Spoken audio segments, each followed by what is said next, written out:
ललित जी, अब मैं आपको एक बार ऐड करने की कोशिश कर रही हूँ। नमस्ते मैडम, बहुत अच्छा हूँ। आप कैसे हैं? मैं बस एकदम मस्त हूँ। आप लोगों का वैक्सीनेशन कैसा चल रहा है? हाँ जी मैम, बहुत बहुत शुक्रिया आपका। पहले भी बात हुई है मैम। मैं ऐसे कह रहा था 7 महीने हो गए हैं और अभी तक सैलरी नहीं मिली है।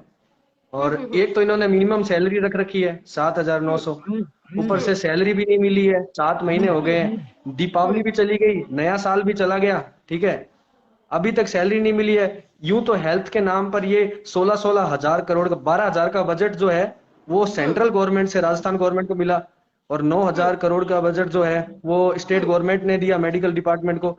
उसके बावजूद 20 करोड़ के बजट होने के बावजूद इन्होंने पता नहीं वो कहाँ लगाया, जबकि इंडिया की पॉपुलेशन ही 130 करोड़ है मैडम। हम्म। 130 करोड़ जो है पॉपुलेशन है। और ये इनको इतना इतना हजार, 20-20 हजार करोड़ का बजट मिलता है मेडिकल के नाम पे। लगा कहाँ रहे हैं? जब स्टाफ को ही नहीं दे रहे तो जा कहाँ रहा है बजट? ठीक है जिनके मैम। जरिए आउटसोर्स करके आप लोगों को रखा गया है, बजट तो वहीं जा रहा है ना ललित जी। जी छोटी मैम। सी चीज है, आप समझे नहीं? जितने भी आईएएस हैं, जो वर्तमान में आईएएस हैं, उनकी पत्नियों के नाम पर, उनके बच्चों के नाम पर, आउटसोर्स के नाम पर एक कंपनी को खोल दिया जाता है और वही कंपनी आउटसोर्स करती है। सुप्रीम कोर्ट की गाइडलाइन के मुताबिक उनको तो 20,000 रुपए प्रति माह के हिसाब से वेतन दिया जा रहा है और आप लोगों की नियुक्ति यहाँ पे 7,900 रुपए में कर दी जाती है। तो ये जो 20,000 बिल्कुल मैम। करोड़ का जो बजट है ना, एक प्रदेश के लिए जो 20,000 करोड़ का बजट दिया गया है, वो सीधे सीधे ये जो उच्च पदों पर बैठे हुए लोग हैं वो इस मलाई काट रहे हैं। इसलिए तो बजट का अता पता नहीं चल रहा, और और दूसरी शायद यही वजह एक है कि एक बात ये राजस्थान। हो रहा है मैडम। हाँ।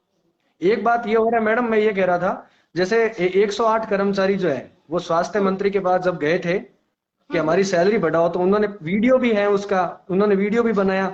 स्वास्थ्य मंत्री जी कहते हैं हाँ हाँ, आप किसने कहा आपने काम नहीं किया? काम किया। कितनी सैलरी मिलती है? तो उन्होंने कहा सर 8,000 रुपए। स्वास्थ्य मंत्री कहते हैं अरे बहुत है, ये देखो हमारे यहाँ पे काम कर रहा है 6-7 सालों से, इसको हम दे रहे हैं 6,000 रुपए। ये नहीं बोल रहा कुछ। उनका स्टेटमेंट ये है, बताओ। मंत्री का स्टेटमेंट ये है। सैलरी, अरे सैलरी आपने जितनी सैलरी रखी उतनी तो दो कम से कम। बंदा, अगर आपको पता है कोविड सर्वे के लिए लगभग 10 से हम्म। 12 किलोमीटर तक हम लोगों को जाना पड़ता है कई बार। तो हम्म। अब पेट्रोल जो है वो 100+ है। अब हम्म। चलो कुछ भी हो, कईयों के तो चलो बैकबोन अच्छी है, फाइनेंशियली अच्छे हैं, कुछ लोग नहीं है। वो कहां से हम्म। लाएंगे पैसे? तो ये लोग समझ ही नहीं रहे। अब क्या बोले इनको? आरटीए लगाए तो जवाब, एक मैंने आरटीए लगाई क्योंकि हमें अब हम्म। लीव नहीं मिलती है। जैसे हम्म। जो यहाँ पर जो हमारे मेडिकल कॉलेज के अंडर में जो हॉस्पिटल है उसमें तो लीव है, 8 दिन की लीव है मंथ की। लेकिन जो हम्म। डिस्पेंसरी में, जैसे मैं डिस्पेंसरी में लगा हुआ हूँ, तो यहाँ पर कोई लीव लीव का सिस्टम नहीं। पूरे मंथ अच्छा। आपको काम करना है। और तो हाँ। ये बात है, तो इसके लिए मैंने आरटीए लगाई थी जयपुर में। उन्होंने कोई जवाब नहीं भेजा उसका। उन्होंने लिख हाँ। दिया कि संलग्न 3 पेज वो भेजे नहीं। मैं जयपुर गया, आरटीए डिपार्टमेंट में स्वास्थ्य भवन जाकर आया। उन्होंने मुझे कहा कि है ना, हमने तो आपको जिस डिपार्टमेंट आपको जवाब भेजता है उसको भेज दिया था। उस डिपार्टमेंट में गया तो क्या मैडम छुट्टी पर है। उसके बाद मैं 3 दिन बाद अभी नए साल पर मैंने सोचा सीएल और अब तो ले ली लोगों ने, तो मैं गया फिर 3 तारीख को वापस। तो वो मेरे को बोलते हैं कि ना, कि इसके बारे में हमें कुछ नहीं पता, हमने तो आपको भेज दिया था, जबकि उन्होंने मुझे आरटीआई का कोई जवाब नहीं भेजा। इतना घपला चल रहा है मैडम डिपार्टमेंट में। राजस्थान गवर्नमेंट की ये हालत है। और जबकि 33,000 पोस्ट जो है शिक्षकों की निकाल रहे हैं ये, 3rd ग्रेड की। हम्म। जबकि इनको पता होना चाहिए कि कोविड में देखते हुए इनकी बैकबोन इतनी कमजोर है मेडिकल डिपार्टमेंट, इनको मेडिकल की जो है वैकेंसीज निकालनी चाहिए। ये समझते ही नहीं है मैम। तो ललित आप जी, आप न्यूज मुझे चैनल के डीएम जरिए ना कीजिए। हमारी इस बात को है ना एक बड़े लेवल पे उठाओ। हाँ ललित जी। जी, आप मुझे डीएम कीजिए और मैं डीएम में आपको अपना नंबर देती हूँ। आप जी मुझे जी। डीएम कीजिए और फिर सारी चीजें आप मुझे व्हाट्सएप जी कीजिए। और हम सीधे जी मैम। एक एक मैं एक्चुअली एक प्रिपरेशन चल रही है और बहुत ह्यूज लेवल पे हम एक बड़े प्लेटफॉर्म पे आने वाले हैं, और जिसमें खुद सत्ता पक्ष और जी विपक्ष खुद जवाब देगा। क्योंकि हर किसी के लिए अभी प्राथमिकता जी। रीट है, सीएचए के बारे में कोई इतना ज्यादा सोच नहीं रहा है।